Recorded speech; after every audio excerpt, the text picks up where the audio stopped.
Welcome to our show. This is your host, Christina. Let me introduce you to our today's guest, Mr. Awais. How are you, Awais? I'm good. How are you? I'm good, thank you. So, today we are going to talk about the favorite character from the Holy Bible. So, who is your favorite character in the Holy Bible? My favorite character is David the King. Did he break down during days of trouble and leave his faith?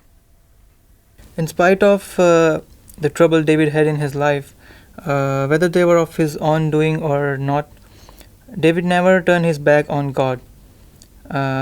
He wrote many great and wonderful psalms of praise and honor toward God. What inspires you from his life?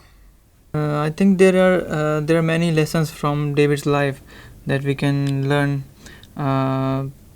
such as fighting for your faith and learn to encourage yourself.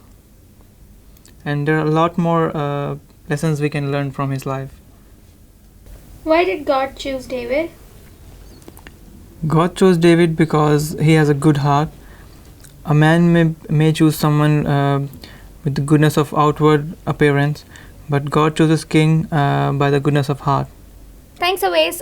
Is there anything else I forgot to ask you want to tell us? I want to be a stronger person like David was, and the way he was walking on God's path. So, friends, thank you for watching our show. So we will see you next time. Till then, bye bye. Take care.